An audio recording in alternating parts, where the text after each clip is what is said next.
Once upon a time, in the heart of the Igbo land, there was a small village called Yumuk. In this village lived a wise old woman named Mama Ezen, known to everyone as the Oracle. She had the gift of seeing visions and guiding the people of Yumuk with her wisdom. Mama Ezen's only family was her granddaughter, a bright and curious little girl named Chinoza. Chinoza was not like other children. She had inherited her grandmother's gift and could see visions of the future.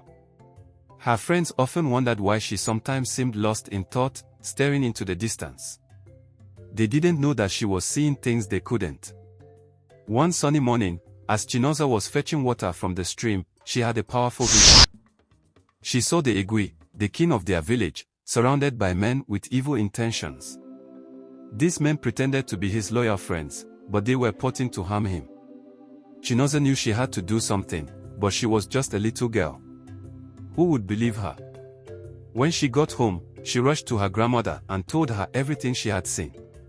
Mama Ezen listened carefully and then nodded, her face serious. "We must go to the palace," she said. "The Igwe must hear this." They walked to the grand palace, and the guards let them in because everyone respected Mama Ezen. When they reached the throne room, the Igwe was sitting on his throne, surrounded by his advisors. He looked puzzled when he saw Mama Ezen and Chinoza. "Why have you come?" the Igwe asked gently. Mama Ezen bowed and said, "My Igwe, my granddaughter has seen a vision. It concerns your safety." Chinoza stepped forward, her heart pounding. "Igwe," she said in a small but clear voice, "I saw a vision of you surrounded by men who pretend to be your friends but want to harm you. They are planning something terrible." The Igwe looked at her with kind eyes. "Tell me more, child." Chinoza described the faces she saw and the things they were planning. The Igwe listened carefully and then called for his most trusted advisor, Okudili. "Investigate these men," he ordered.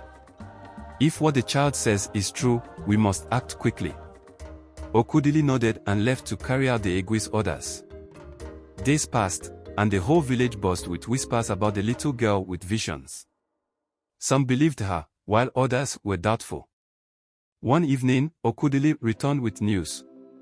"Igwe," he said urgently, "the girl's vision was true. The men she described were plotting against you. They have been arrested and confessed to their evil plans."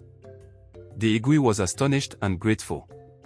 He called Chinoza and her grandmother to the palace once more. "You have saved my life," he said to Chinoza. "For your bravery and wisdom, you will be rewarded." Chinoza felt a mix of pride and relief. The village celebrated her as a hero, and she realized that her gift was truly special. But deep down, she knew this was just the beginning. There were more visions to come, more dangers to face, and more lives to protect. And so, the story of Chinoza, the oracle's granddaughter, spread far and wide. People from neighboring villages came to seek her help, and she became known as the little girl who could see the future and protect her people. As the days turned into weeks, life in Yumuk slowly returned to normal. The villagers were grateful for Chinoza's bravery and the Igwe's safety. Chinoza, however, remained vigilant. She knew her visions were not mere dreams but powerful glimpses into the future meant to protect her people. One afternoon, as Chinoza was playing with her friends near the big Iroko tree, she felt a sudden chill.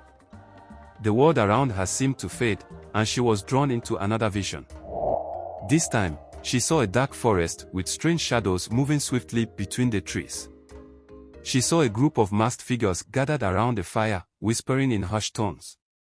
Chinoza's heart raced as she recognized the leader of the masked figures. It was a well-known merchant from a neighboring village, Obina. He was planning to steal sacred artifacts from the shrine of Ola, the earth goddess, to gain power and riches. Snapping back to reality, Chinoza knew she had to act quickly. She ran home, breathless, and found Mama Ezen weaving a new basket. "Eneni, I had another vision," she said urgently.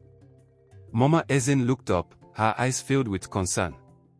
"Tell me, my child." Chinoza described the vision in detail. Mama Ezen's face grew stern. "This is serious," she said. "We must inform the Igwe and the priest at the shrine." They hurried to the palace once again. The guards, recognizing them, allowed them in without hesitation. The Igwe listened intently as Chinoza recounted her vision.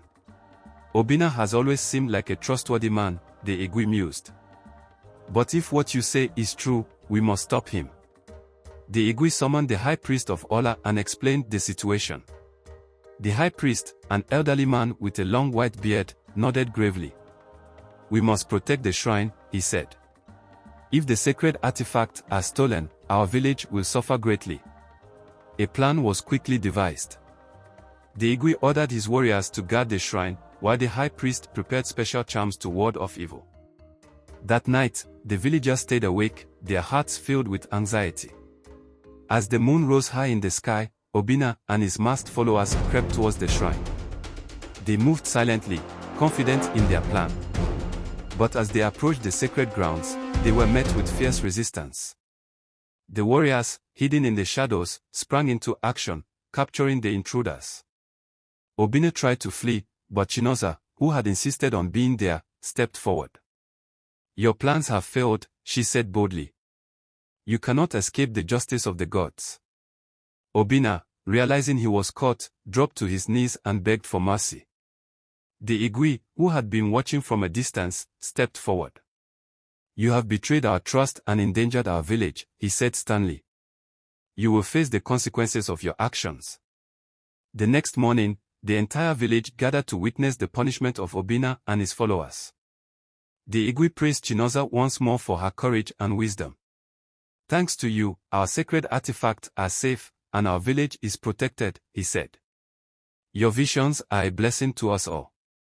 Chinoza smiled, feeling a sense of pride and purpose. She knew her journey was far from over. There would be more visions, more challenges, and more people to protect. As she looked out over the village, she felt a deep connection to her heritage and her gift. Chinoza continued to live her life with a sense of duty and vigilance. She knew her gift was precious, and she felt a deep responsibility to use it for the good of her people. The village of Yumuk prospered, and the people respected and admired Chinoza for her bravery and insight. One day, as Chinoza and her grandmother were tending to their small garden, she had another vision. This one was different. It was more vivid and intense than any she had ever experienced. She saw a powerful storm, uprooting trees and flooding the fields. The vision showed her people struggling to survive the wrath of the storm, their homes and crops destroyed. Chinoza immediately told Mama Ezen about the vision. Grandmother, a great storm is coming. It will bring destruction to our village, she said, her voice trembling with urgency. Mama Ezen's face grew pale. We must warn the Igwe and the villagers at once. There is no time to lose. They hurried to the palace, and Chinoza explained the vision to the Igwe. He listened carefully, his expression grave. If what you say is true, we must prepare. We must protect our people and our homes. The Igwe called a meeting of the village elders and shared Chinoza's vision.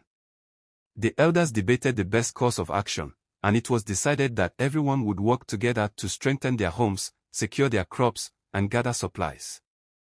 For days, the villagers worked tirelessly, reinforcing their huts, building barriers to divert the floodwaters, and storing food and water. Chinoza and Mama Ezen helped wherever they could, offering guidance and support. As the sky darkened and the wind began to howl, the villagers took shelter, their hearts pounding with fear and anticipation. The storm hit with a fury they had never seen before. The wind roared, and rain poured down in torrents, but thanks to their preparations, the damage was minimized. The barriers held, the reinforced huts stood strong, and the villagers remained safe. When the storm finally passed, the people of Yumuk emerged from their shelters to find that, while there was damage, it was not as devastating as they had feared. The Igwe gathered everyone in the village square to express his gratitude. Thanks to the vision of young Chinoza and the hard work of all our people, we have weathered this storm, he said, his voice filled with pride. We have shown that by working together and trusting in each other, we can overcome any challenge. The villagers cheered, their spirits lifted by the Igwe's words. Chinoza stood beside her grandmother, feeling a deep sense of accomplishment and relief. She had used her gift to protect her people once more. As the sun set over the village, Casting a golden glow over the land, Chinoza knew that her journey was far from over. There would always be new challenges and dangers, but with the support of her grandmother, the guidance of the Igwe, and the unity of her people, she felt ready to face whatever the future held. And so, the story of Chinoza, the oracle's granddaughter, came to be known far and wide. Her courage and wisdom became a source of inspiration, and her legacy lived on in the hearts and minds of the people of Yumuk.